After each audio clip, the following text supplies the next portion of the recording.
Untuk mengisi hari libur, destinasi wisata Bali Kasie bisa menjadi salah satu pilihan dengan pemandangan yang sangat indah, suasana alam yang sangat asri.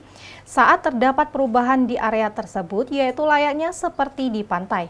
Sangat cocok untuk berkreasi bersama teman dan keluarga. Tempat wisata biasanya selalu menjadi destinasi wisatawan yang banyak dikunjungi baik weekend maupun adanya perayaan hari tertentu, untuk menghabiskan waktu bersama teman maupun keluarga.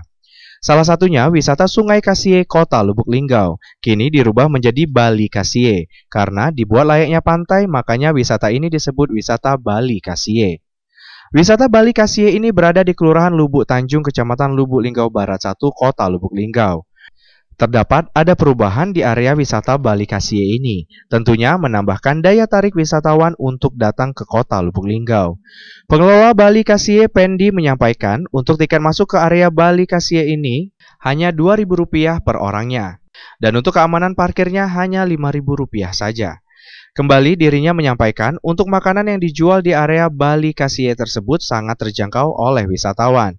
Dan tak hanya makanan saja, Bali Kasie menyiapkan berbagai mainan seperti kolam renang, ban, dan pantai buatan.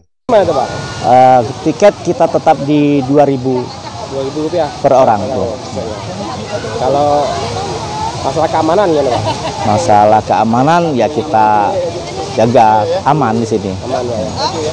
Terus untuk ini apa?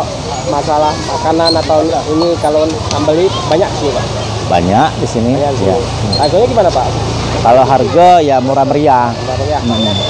Terus permainan yang kita siapkan itu apa, Pak? Itu kolam renang, terus permainan anak-anak bola, gitu kan, seperti untuk ban, untuk beranyut itu kan. Ya. Terus ada yang beranyut, Pak ya? Iya. Kalau beranyut itu biasanya berapa tuh, Pak?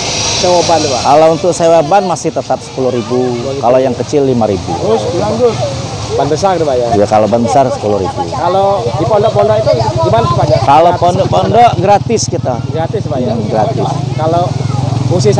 Tim Liputan Silampari TV melaporkan.